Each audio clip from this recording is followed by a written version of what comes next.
여러분 안녕하십니까? 권지수입니다. 90일 강의 안내 말씀드리고자 합니다. 90월 11월 강의 안내에 앞서서 일단 우리 모두 임용시험에 합격해야 되는 그 당위적인 꿈을 갖고 있습니다. 도전하는 미래입니다. 내일의 합격을 꿈꾸기 위해서 열심히 공부를 하고 있죠. 이제 이맘때쯤 되면 약간 이러한 모습들을 보이기도 하는데 불안하고 초조하고 긴장하고 그런 모습들을 보이기도 합니다. 그래서 마치 내가 과연 합격할 수 있을까라고 하는 불가능한 이 벽에 부딪히기도 하죠. 근데 이 벽을 뛰어넘어야 됩니다. 우리 이 벽을 뛰어넘고 가능할 수 있다, 합격할 수 있다라는 어떤 신념을 갖는 게 필요한데, 이런 신념을 갖고 열심히 공부를 해서 결국은 꿈을 현실로 만들어야 됩니다. 그러면 합격을 할 수 있게 되는 거죠. 자, 일단 논술을 하게 되면 우리가 일반적으로 조금 어려워합니다. 교육학 논술이 어려운 점은 여러 가지가 있는데 두 가지 정도로 집약해 볼 수가 있습니다. 첫 번째는 암기 문제죠. 암기하지 않으면 글로 표현을 할 수가 없기 때문에 암기를 해야 되는데, 암기를 하기 위해서는 전체를 구조를 잡고 그리고 핵심 키워드를 추출한 다음에 답안에 쓸 것만 기억하고 공부해 나가야 되는 것이 필요하죠. 구조하고 핵심 키워드 뽑아내고 답안에 쓸 내용만 암기해서 그것을 답안에 현출하면 되는 건데, 이게 좀 쉽지가 않죠. 암기는 지속적으로 해줘야 될 것이고요. 두 번째는 암기했다고 해서 논술을 잘하느냐, 그것도 별개의 문제입니다.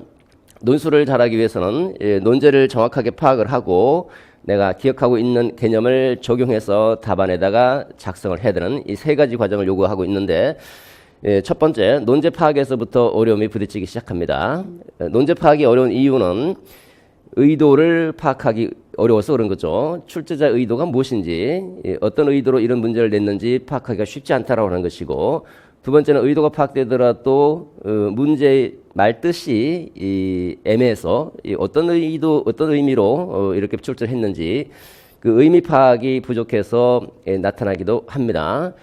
이렇게 의도를 정확하게 파악하고 어떤 내용을 써달라고 하는 것인지 정확하게 이해를 하게 되면 논술을 하게 되는데, 그런데 개념 적용에 있어서 또 부딪힙니다. 개념을 적용하기가 어렵다고 하는데, 개념을 적용하기 어려운 이유는 첫 번째는 개념 이해가 부족하기 때문이겠죠. 정확하게 이해를 하게 되면 잘 적용할 수 있는데 개념에 대한 정확한 이해가 부족해서 이 개념 적용이 어렵게 될 것이고, 두 번째는 개념을 이해했다고 해서 또 논술이 되느냐, 그것도 또 별개의 문제입니다. 이해하고 암기한 것을 활용해야 되는데 활용하는 능력이 부족하게 되면 또 논술이 어렵게 됩니다. 이 개념의 활용을 위해서는 문제를 많이 다루는 연습이 좀 필요하죠. 실전처럼 연습을 많이 해서 개념을 적용하고 활용할 수 있는 능력을 키워야 됩니다.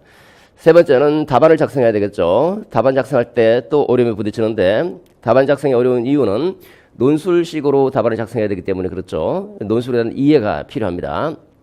논술이 어떤 것이고 어떤 식으로 써야지 좋은 답안이 되고 높은 점수를 받을 수 있는지를 정확하게 이해한 다음에 접근해야 되고, 또 두 번째는 모델링이 부족해서 어떤 식으로 써야 되는지를 잘 모르는 경우도 많습니다. 모범 답안이라고 하는 모델링을 통해서 만점 답안을 쓸 수 있도록 능력을 함양해야 됩니다. 이렇게 세 가지 측면에서 볼 때 교육학 논술이 어렵다라고 볼 수가 있는데, 이 모든 것들을 한꺼번에 일수할 수 있는 게 바로 91월 강의다라고 볼 수가 있습니다. 91월 실전 모의고사 장점 간단하게 말씀드리면, 첫 번째, 경의적인 적중률입니다. 작년 91월 모의고사만 해도 적중률이 100%입니다. 실제 시험에 출제했던 그 문제들이 91월 모의고사 문제에서 그대로 나왔던 문제들이죠. 그래서 91월 모의고사만 잘 따라오시고 그 중에 제가 설명하고 강조했던 부분만 잘 이해했더라면 누구나 다 18점에서 20점까지 맞을 수 있는 그런 평이한 문제다라고 볼 수가 있습니다. 두 번째는 고품격 적중 문제입니다. 가장 적중률이 높은 문제만 엄선해서 그 쟁점들을 중심으로 해서 이 시험을 출제하게 됩니다. 그래서 그리고 답안을 또 모델링 할 수 있어야 되겠죠. 어떻게 쓰면 만점 답안이 될 수 있는지 만점 답안에 대한 모델링을 시켜드리도록 합니다. 그래서 모범 답안을 통해서 만점 답안 모델링을 하는 것이 이제 91을 전체적인 강의의 장점이다라고 볼 수 있습니다. 자, 그 작년에 시험 당일날 시험 보고 봐서 바로 제 카페에 글을 올리는 많은 학생들이 있었는데 그 내용들이 보면요, 100% 적중했다 또는 시험이 끝나서 갓지수다 이런 얘기들도 하고 있죠. 그리고 교육학을 잘 본 것 같다라고 하는 이런 얘기도 나오고요.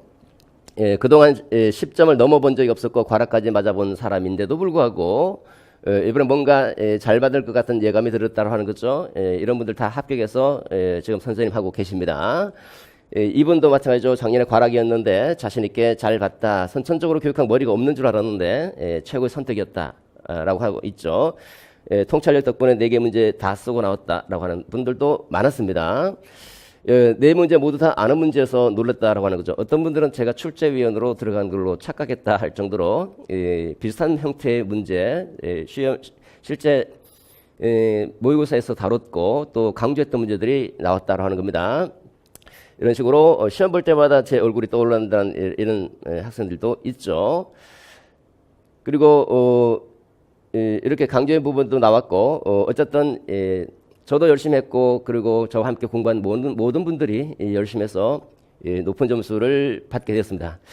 91월 강의는 이번에도 마찬가지로 경기적인 20점 만점을 목표로 합니다. 이왕지사 강의를 하는 사람 입장에서는 모든 분들이 다 만점을 받을 수 있도록 지도해 주는 것이 가장 중요한 덕목 중에 하나다라고 생각이 들고요.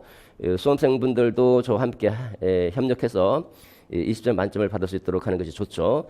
작년에 19점과 20점 맞으신 분들이 굉장히 많습니다. 세부적인 내용 설명드리도록 하죠. 91월 2가지 반이 있는데요. 일요일 반과 월화반 이렇게 나눠집니다. 먼저 일요일 반은 이 월화반하고 비교를 해보면 내용과 시간 면에서 모두 동일한데 월요일 반이 일요일 오전, 화요일 반이 일요일 오후 반으로 하루에 묶여 있다라고 생각하시면 쉽게 이해가 될 겁니다. 10주간에 걸쳐서 이루어지는데 일단 전체적으로 보면요. 1주부터 8주까지는 주 3회 모의고사를 실시합니다. 그리고 9주에서 10주까지 2주간에 걸쳐서는 1회 모의고사를 실시하고 이때는 이제 전공 부분에 많은 시간을 할애하라고 이렇게 편리상 책정을 했습니다. 먼저 1주에서 8주까지는 월화반 같은 경우는 이제 월요일에 2편을 쓰고 화요일에 1편을 쓰고 일요일에는 1호반은 일요일 오전에 2편을 쓰고 화요일 1편을 쓰게 되겠죠. 시험 시간과 동일하게 우리가 교육학은 9시부터 10시까지 시험을 치릅니다. 그래서 그 현장 상황에 적합하도록 9시부터 10시까지 오자마자 모의고사 1편을 치르게 됩니다.